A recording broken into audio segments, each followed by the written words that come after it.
मित्र पक्षांमधील संभाव्य प्रवेश थांबवा। एकनाथ शिंदे यांनी शिवसेनेच्या मंत्री आणि पदाधिकाऱ्यांना असे आदेश दिलेले आहेत। केंद्रीय गृहमंत्री अमित शहा आणि मुख्यमंत्री देवेंद्र फडणवीस यांच्याशी गेल्या 2 दिवसांमध्ये झालेल्या चर्चेनंतर हे संभाव्य प्रवेश रोखण्याचे आदेश एकनाथ शिंदे यांनी दिले।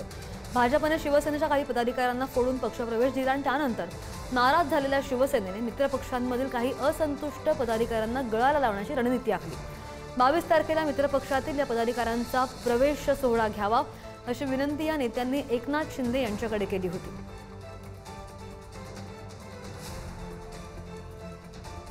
आणि या संदर्भात आणखी माहिती घेऊयात आमचे प्रतिनिधी पंकज आपल्या सोबत आहेत। पंकज, काय नेमके आदेश दिलेले आहेत उपमुख्यमंत्री एकनाथ शिंदे यांनी पदाधिकाऱ्यांना? उपमुख्यमंत्री एकनाथ शिंदे यांनी पदाधिकाऱ्यांना आदेश दिलेले आहेत की महायुतीमधले जे नेत्यांचे आपापसातले संभाव्य पक्षप्रवेश आहेत ते थांबवावेत। कारण 22 तारखेला विशेषतः कल्याण, डोंबिवली, ठाणा, रत्नागिरी, रायगड या भागातल्या काही पदाधिकाऱ्यांचा, काही प्रमुख नेत्यांचा प्रवेश एकनाथ शिंदे यांच्या शिवसेनेमध्ये होणं अपेक्षित होतं। नाराज असलेल्या भाजपच्या नेत्यांना शिवसेनेकडनं जे आहे ते टार्गेट करून त्यांना पक्षात घेण्याचे प्रयत्न सुरू झाले होते।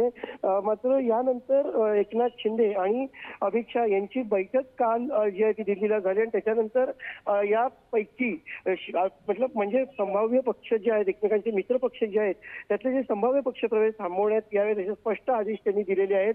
महायुतीमध्ये वितुष्ट निर्माण होईल अशी कुठलीही कृती सध्या करू नका असे स्पष्ट आदेश जे आहेत ते एकनाथ शिंदे यांनी त्यांच्या पक्षातील पदाधिकाऱ्यांना दिलेले आहेत, प्रमुख नेत्यांना दिलेले आहेत।